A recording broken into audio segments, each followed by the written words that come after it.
This is Hannibal here from the HannibalTV.com with the daily wrestling news update.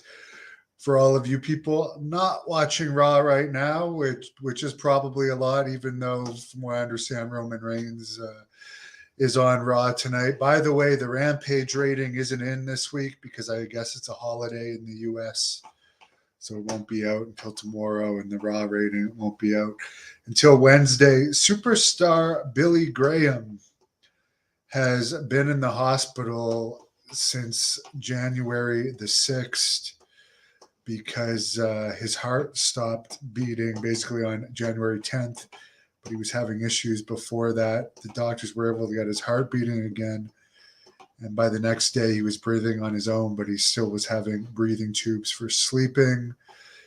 He's also having kidney function issues, so he's been on dialysis. He has a very bad infection of his ears that has spread to his bones and areas of his skull.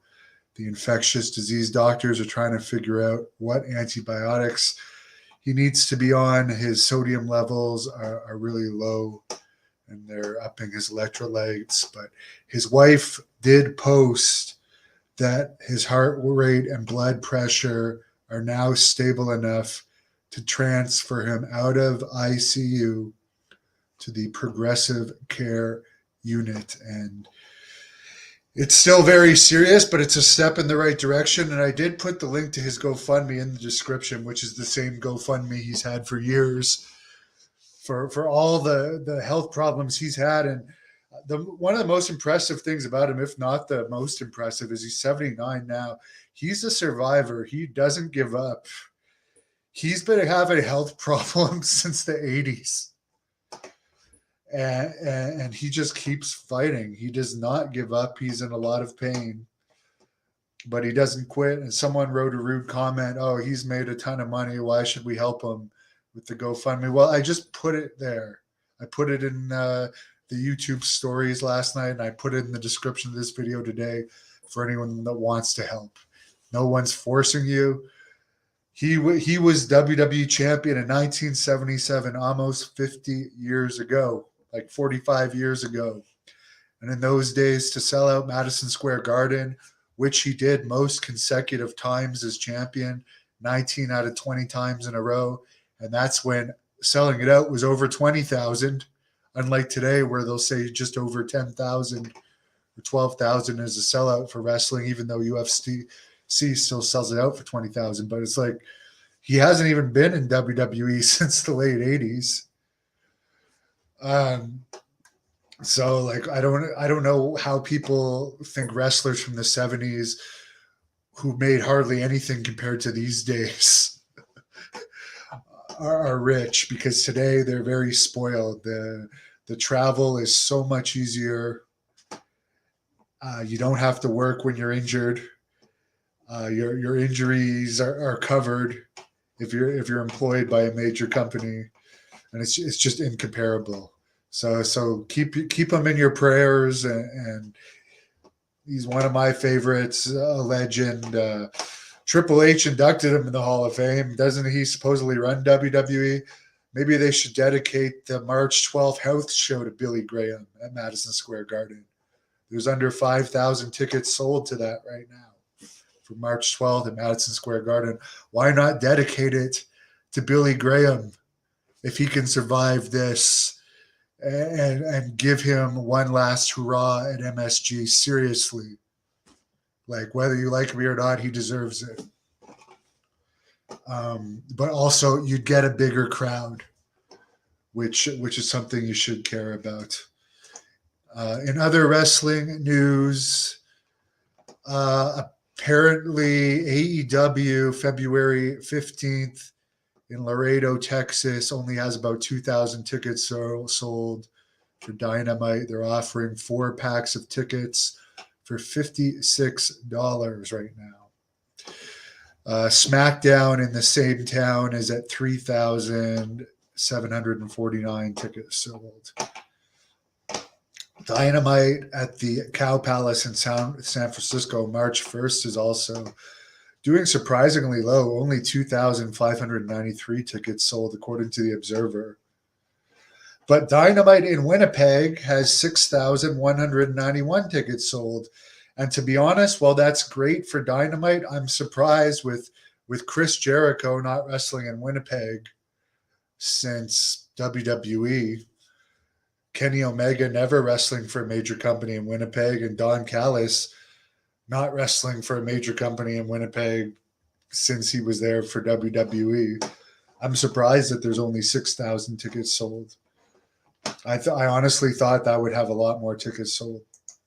I'm sure there will be by the time the show happens, but Winnipeg's a big wrestling city, and Impact is so well represented in Winnipeg. I'm actually surprised there's only 6,000 sold. Apparently, John Moxley has been producing Paige's segments in AEW, according to her on the Unrestricted podcast. I guess her real last name is Sierra Beavis. And she mentions in this she used to be made fun of because of the Beavis and Butthead show. Goldberg was on NCIS in NCIS LA last night, playing DEA agent Lance Hamilton.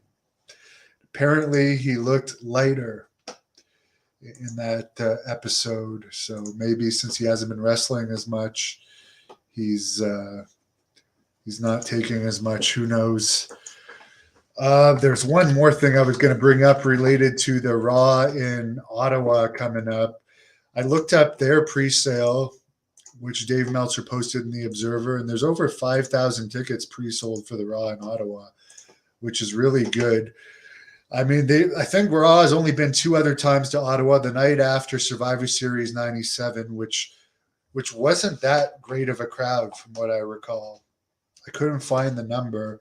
The time after that was this one. I actually found the article, the ad for it, when I was going through more of my storage boxes today. They came October 15th, 2001 to Ottawa. And this was actually, I think, the biggest wrestling crowd ever in Ottawa. Over 12,000 fans, with Undertaker, Kurt Angle, Steve Austin, The Rock, and Chris Jericho on the card, among others. Taz was even on the card. Wrestling was a lot better in those days.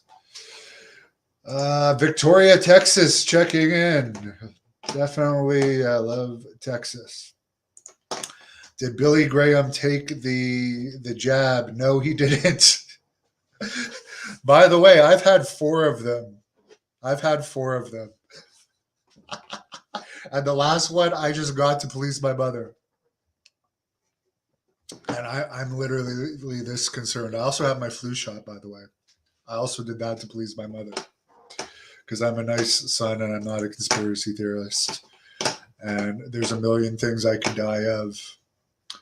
I don't care what people's choices are, but I hate people that try and claim a 79-year-old who is admittedly one of the biggest steroid users in the history of wrestling, that has had health problems since the 1990s, might be in the hospital because of a COVID shot that he didn't get.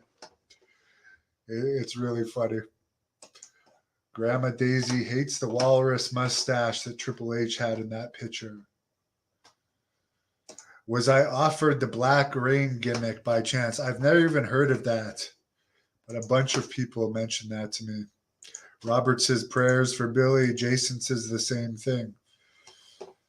Crying, what a strong warrior. He's a legitimate warrior. Like, he's tough. A lot of people would just give up.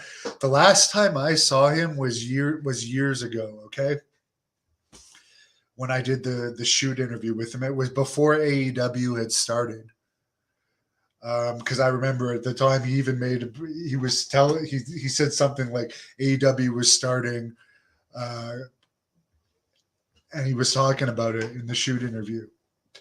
So I'm telling you, from walking from my car to the restaurant where we ate at, he had to take a break to catch his breath and like gather his strength because his hips were so bad. Like a good 4 or 5 minute break from the car to the front of the restaurant before he even walking in the restaurant. Like, that's daily life for him, but he doesn't throw in the towel. Jason says he's been a warrior and definitely ahead of his time. Yeah, Madison Square Garden used to go nuts. And like, I think one of my favorite promos of all time is when he goes to the ring and he's telling Vince McMahon it's pandemonium. And you can actually hear pandemonium in the crowd. Fans are cheering for him, fans are booing for him, people are throwing garbage. Like, it's truly pandemonium. And if they had given him the babyface push that they ended up giving Hogan, he truly could have been a great babyface, but they wanted to go with Backlund at the time. And I understand why that kind of destroyed him, because he was so over. He was crazy, crazy over. That's like The Rock right now. If like The Rock was getting over like crazy, and then they decided to still put the title on Roman Reigns, even though The Rock was over like crazy, but not push The Rock as the babyface, keep him as a heel, and let's make Roman Reigns the champion, even though everyone's going nuts for The Rock. Yes, Backlund was good, but he wasn't Hulk Hogan good as far as popularity. So I understand why it destroyed Billy Graham, because if they had wanted the guy that would have drawn the most money, it would have been him. Tom, AEW overprices their tickets. They did in Chicago. I really don't pay much attention to ticket prices. I know they're a lot more now. I don't know if The Rock's coming back for WrestleMania or not. I had heard that it was going to be Logan Paul against John Cena, but it looks like it might be Austin Theory against John Cena now, which would definitely be a much more disappointing match. Tom, there's a GoFundMe for the superstar in the description of this. It's the same one he's had for many years. For anyone that wants to donate to him. Black Rain was Dustin Runnels. There you go. Oh, yeah, in TNA. Yeah. And it was interesting around the Black Rain time, around the time that Abyss was feuding with like Black Rain and Ricky Banderas. That was actually the time that they were thinking about bringing me into TNA to feud with Abyss. And that was a mistake, actually, that they never did that. That would have been a good drawing feud. But one of the issues was I'm Canadian without a work visa, which is a big extra expense for a company to bring them in, and then there's a hiring process. Fat Cat says superstar Billy Graham was red hot when they decided to promote Backlund and said yes, exactly, and that's why there's the heat there. Matthew, I do think Billy holds a grudge over that. DRS Canada, yes, I am going to do more wrestling magazine reviews. As I said, I've been going through my storage boxes and I found a bunch more. So I will for sure. Superstar changed his own gimmick to the Karate Master because he was depressed because like they wouldn't run with the Superstar Billy Graham gimmick. So I was like, you still want me to wrestle? I'm not going to be the guy you want me to be. I'm going to be the Karate Master. And guess what? He still sold out Madison Square Gardens numerous times with over 20,000 fans with that Karate Master gimmick. And even I think the last time he sold it out was against Butch Reed in 1988 when he was way over the hill and his hip was already killing him then. And he even sold it out then in the main event. So one of the top draws ever. They should use him for that March 3rd show, or at least dedicate the show to him. But for Triple H, as much as he put him in the Hall of Fame and acts like he's such a fan, well, Triple H, if you're such a great guy, where are you helping him out with his medical bills? You're a multi-millionaire. Your company is worth $8.5 billion. I don't know. I don't think he's such a great guy to me. I think they should help out the people that helped build the company. That's just my opinion. Thank you for watching the Hannibal TV. Please like this video if you enjoyed it and click the subscribe button to not miss any of our latest shoot interviews, match videos, or news updates. Follow us on Twitter at the Hannibal TV for instant updates.